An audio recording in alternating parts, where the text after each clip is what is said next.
अस्सलाम वालेकुम students, I hope you people are doing good. As you know कि हम लोगों ने चैप्टर नंबर 2 स्टार्ट किया हुआ है फॉर रिवीजन पर्पसेस, और हम लोगों ने प्रीवियस लेक्चर के अंदर देखा what is biological method, what is biological problem, और फिर हम लोगों ने देखा कि एक साइंटिस्ट जो है, एक बायोलॉजिस्ट जो है, जब वो एक बायोलॉजिकल प्रॉब्लम को हल करता है तो उसको कौन कौन से स्टेप्स फॉलो करने पड़ते हैं बायोलॉजिकल मेथड में।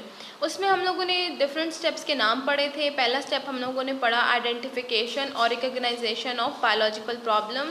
देन हम लोगों ने देखा ऑब्जर्वेशंस। इन दोनों को हम लोगों ने डिटेल में डिस्कस कर लिया था। आइडेंटिफिकेशन में सबसे पहले प्रॉब्लम आइडेंटिफाई की जाती है कि आखिर प्रॉब्लम है क्या। देन ऑब्जर्वेशंस जो हैं वो 5 सेंसेस को यूज़ करके किए जाते हैं। ऑब्जर्वेशंस में हम लोगों ने 2 टाइप्स के ऑब्जर्वेशंस पढ़े थे। First one is qualitative observations and the second one is quantitative observation. इनमें डिफरेंस का टेबल भी मैंने स्लाइड्स में डाला था, क्योंकि अक्सर पेपर में इनका डिफरेंस पूछा जाता है, समटाइम इनकी सिंपल डेफिनेशंस पूछी जाती हैं। तो आप लोगों ने एग्जांपल्स के साथ इनकी डेफिनेशंस करनी है और डिफरेंस को भी अच्छे से याद करना है। So today we will discuss about formulation of hypothesis. What is hypothesis? तो ऑब्जर्वेशन जो है वो तब तक साइंटिफिक ऑब्जर्वेशन नहीं बनते जब तक उनको ऑर्गेनाइज ना किया जाए और उनको किसी क्वेश्चन से रिलेट ना किया जाए। बायोलॉजिस्ट जो है वो क्या करता है, अपने या दूसरों के जो है ऑब्जर्वेशंस उनको डाटा की फॉर्म में ऑर्गेनाइज करता है, और डाटा की फॉर्म में ऑर्गेनाइज करने के बाद एक स्टेटमेंट बना देता है। वो स्टेटमेंट जो है उस बायोलॉजिकल प्रॉब्लम का हल हो सकती है, उसका आंसर हो सकती है। ठीक है, इस स्टेटमेंट को हम लोग बोलते हैं हाइपोथेसिस। सही है। तो what is the definition of hypothesis? This tentative explanation of observation is called a hypothesis. ठीक है, तो ऑब्जर्वेशन करने के बाद जो बायोलॉजिस्ट एक स्टेटमेंट दे देता है that could be answer of that problem, तो उसको हम बोलते हैं hypothesis. It may be defined as proposition that might be true. ठीक है, तो ये ट्रू भी हो सकते हैं and it could be false, but ये प्रॉबेबली हमारे पास जो है हमारी बायोलॉजिकल प्रॉब्लम का हल हो सकता है। देन इसको प्रूव करने के लिए हम लोग नेक्स्ट स्टेप पे जाते हैं। नेक्स्ट स्टेप में हम लोग जाके क्या करते हैं, एक्सपेरिमेंट्स करते हैं कि ये हाइपोथेसिस ठीक है या नहीं ठीक। तो हाइपोथेसिस के एग्जांपल में आपको पता है कि हम लोगों ने मलेरिया के एग्जांपल को डिटेल में देखा था। तो एक हाइपोथेसिस है जो ऑब्जर्वेशन की बेस पे बनाया गया कि Plasmodium is the cause of malaria. ठीक है, तो अब ये जो है उन्होंने एक स्टेटमेंट बनाई है। ये उन्होंने स्टेटमेंट कैसे बनाई है, ऑब्जर्वेशन की है। ठीक है, मलेरियल पेशेंट्स को देखा, कहाँ कहाँ पे जो है किन इलाकों के अंदर मलेरिया ज़्यादा पाया जाता है। इन सब के ऑब्जर्वेशन करने के बाद उन्होंने एक जो है वो क्या लाइन दे दी, एक स्टेटमेंट दे दी जो कि हमारी बायोलॉजिकल प्रॉब्लम का हल हो सकती है। और बायोलॉजिकल प्रॉब्लम थी what is the cause of malaria. तो उन्होंने एक आंसर दे दिया कि Plasmodium is the cause of malaria. अब हमें नहीं पता इट इज़ राइट और इट इज़ रॉन्ग, तो हम लोगों ने इसको प्रूव करना है। फिर हम लोगों ने इसको प्रूव करने के लिए we have to made experiments on it, और देन हम लोग बता सकते हैं कि आइदर ये ठीक है या गलत है। हाइपोथेसिस जो है उसकी फॉलोइंग करेक्टरिस्टिक्स होनी चाहिए, प्रॉपर्टीज़ होनी चाहिए। First one is it is should be a general statement, it should be a tentative idea, it should agree with available observations. ठीक है, तो जो हमने ऑब्जर्वेशंस बनाए हैं उनकी बेस पर ही हमें हाइपोथेसिस बनाना होता है। It should be kept as simple as it is, और hypothesis should be kept as simple as possible, क्योंकि जितना सिंपल होगा उतना ज़्यादा आसानी हो जाएगी। It should be testable and potentially falsifiable. Testable होना चाहिए। ठीक है, ये नहीं कि ऑब्जर्वेशन के बाद हम ऐसी स्टेटमेंट बना रहे हैं जिसको हम टेस्टिफाई नहीं कर सकते, तो फिर तो उससे फर्दर एक्सपेरिमेंट्स, थ्योरी, लॉ कुछ भी नहीं बनेगा, तो हमें कंक्लूजन ही नहीं मिलेगा, तो हमें बेसिकली प्रॉब्लम का हल नहीं मिलेगा। In other words there should be a way to show the hypothesis is false, a way to disprove the hypothesis. ठीक है, तो पोटेंशियली फॉल्सिफाइबल यानी कि सिंपल के हाइपोथेसिस पे जब टेस्टिफाई किया जाए, उसको टेस्टिफाई किया जाए, तो फिर टेस्टिंग से हमें पता चल जाए कि हाइपोथेसिस जो है ये ठीक है या गलत है। एक वे होना चाहिए जिससे हम उस हाइपोथेसिस को डिस्प्रूव कर सकें। नेक्स्ट है डिडक्शंस। नेक्स्ट स्टेप जो है बायोलॉजिस्ट जो है वो अडॉप्ट करता है वो है हाइपोथेसिस से डिडक्शंस का ड्रॉ करना। ठीक है, डिडक्शंस बेसिकली क्या होते हैं, ये लॉजिकल कॉन्सिक्वेंसेस होते हैं हाइपोथेसिस के। ठीक है, रिजल्ट्स होते हैं हाइपोथेसिस के। For this purpose hypothesis is taken as true and expected results are drawn from it. तो बेसिकली जब हमें डिडक्शंस ड्रॉ करनी होती हैं हाइपोथेसिस से, तो हम लोग हाइपोथेसिस को कंसिडर करते हैं कि ये ठीक है, और फिर एक्सपेक्टेड रिजल्ट्स क्या हो सकते हैं। ठीक है, मतलब डिडक्शन सिंपल आप कह लें कि एक्सपेक्टेड रिजल्ट्स हैं हाइपोथेसिस के, जो एक स्टेटमेंट बनाई है जो कि हमारा आंसर हो सकती है, उससे फर्दर कंक्लूजन निकालना, फर्दर उसके एक्सपेक्टेड रिजल्ट्स को बताना, ड्रॉ करना, this is called deductions. Generally biological method में अगर पार्टिकुलर हाइपोथेसिस जो है वो ट्रू है, then one should expect a certain result. This involves the use of if and then logic. तो डिडक्शंस में हम इफ़ एंड देन यूज़ करते हैं।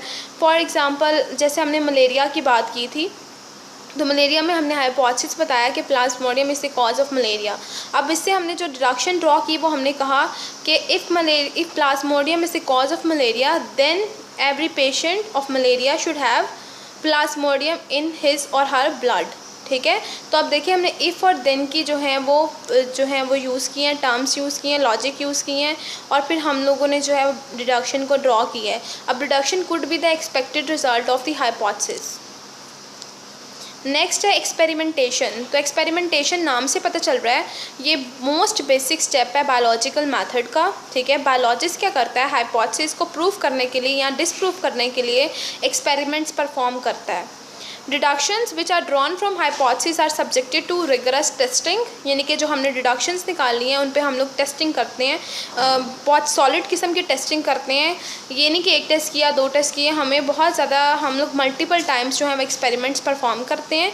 देन हम लोग जो है उससे जो है वो हाइपोथेसिस उस डिडक्शन से जो है वो रिजल्ट्स ड्रॉ करते हैं।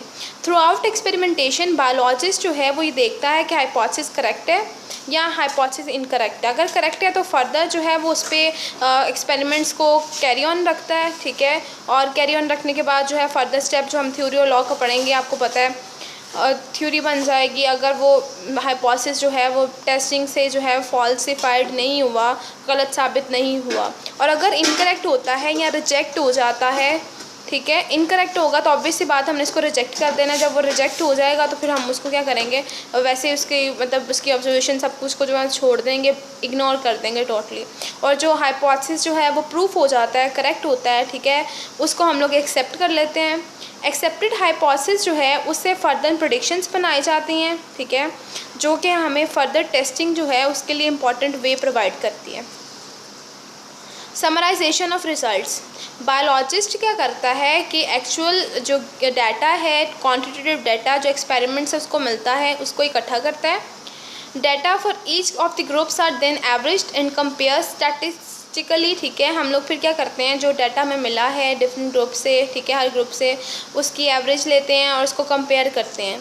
टू ड्रॉ कंक्लूजन्स, जो बायोलॉजिकल मेथड में हम लोग मतलब सारे स्टेप्स कर रहे हैं समराइजेशन रिजल्ट्स में, हम लोग जब कंक्लूजन्स को ड्रा करते हैं तो बायोलॉजिस्ट जो है वो मैथमेटिकल या स्टैटिस्टिकल जो है एनालिसिस उसको यूज़ करता है ताकि वो अपने रिजल्ट्स को समराइज़ कर सके और कंक्लूजन निकाल सके। In science when doing the experiment it must be a controlled experiment. ठीक है, the scientist must contrast an experiment group with the control group. तो वो क्या करता है, बेसिकली एक्सपेरिमेंटल ग्रुप होता है कि हमारे पास एक कंट्रोल ग्रुप होता है। जब भी कोई हम एक्सपेरिमेंट करते हैं तो हम लोग दो ग्रुप्स जो हैं उनको स्टडी करते हैं, एक्सपेरिमेंटल ग्रुप और कंट्रोल ग्रुप। ठीक है, तो साइंटिस्ट इनको कंपेयर या कंट्रास्ट करता है।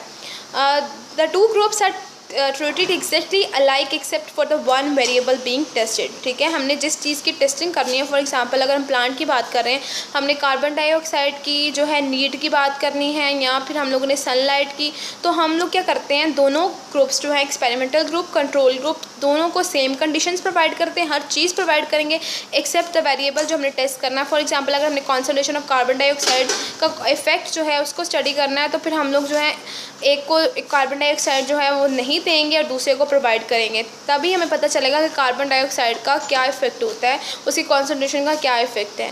For example in an experiment to test the necessity of carbon dioxide for photosynthesis, हम क्या करेंगे, one can contrast the control group. ठीक है, अब कंट्रोल ग्रुप वो प्लांट होगा जिसको कार्बन डाइऑक्साइड अवेलेबल होगी, और एक्सपेरिमेंटल ग्रुप वो होगा जिसमें कार्बन डाइऑक्साइड नहीं होगी। एक्सपेरिमेंटल ग्रुप नाम से पता चल रहा है कि हम एक्सपेरिमेंट कर रहे हैं, तो एक्सपेरिमेंटल ग्रुप में हम लोग जो है वो वेरिएबल नहीं देंगे। फॉर एग्जांपल अगर हम कार्बन डाइऑक्साइड की अवेलेबिलिटी को चेक कर रहे हैं तो हम एक्सपेरिमेंटल ग्रुप में प्लांट को कार्बन डाइऑक्साइड नहीं देंगे। The necessity of carbon dioxide will be proved when photosynthesis occurs in the control group and does not occur in the experimental group. Obviously बात है, हम लोगों ने फोटोसिंथेसिस का पूरा प्रोसेस पढ़ा है. हमने बात की थी कि फोटोसिंथेसिस के लिए कार्बन डाइऑक्साइड नेसेसरी है. तो अगर हम लोगों ने कंट्रोल ग्रुप में कार्बन डाइऑक्साइड है तो वहाँ पे फोटोसिंथेसिस का प्रोसेस हो जाएगा. अगर एक्सपेरिमेंटल ग्रुप जिसमें हमने कार्बन डाइऑक्साइड नहीं दी तो वहाँ पर जो है वो नहीं होगा. नेक्स्ट हमारे पास स्टेप है रिपोर्टिंग द रिजल्ट्स. बायोलॉजिस्ट जो है वो अपनी फाइंडिंग्स जो उसने की हैं, ठीक है, कंक्लूजन निकाला है, पूरा बायोलॉजिकल मेथड को जो है उसने यूज़ करके जो प्रॉब्लम का सलूशन निकाला है, उसको क्या करता है अपने साइंटिफिक जर्नल्स और बुक्स में, ठीक है, in talks eight national international meetings, या कोई कॉन्फ्रेंस हुई, कोई मीटिंग हुई नेशनल या इंटरनेशनल लेवल्स पे, या सेमिनार्स हुए कॉलेजेस यूनिवर्सिटीज़ में, तो अपनी फाइंडिंग्स को जो है वो क्या करता है वहाँ पर बताता है और डिफरेंट जर्नल्स, बुक्स, मैगजीन्स के अंदर क्या करता है उन फाइंडिंग्स को पब्लिश भी करवाता है. Publishing of result is very essential part for the scientific method because it allows other people to verify the results. ठीक है, और वो क्या करते हैं इस नॉलेज को अप्लाई करके अपनी दूसरी प्रॉब्लम्स जो उनको भी सॉल्व कर सकते हैं. तो this is all about biological method. इंशाल्लाह नेक्स्ट लेक्चर में हम लोग नेक्स्ट टॉपिक को डिस्कस करेंगे.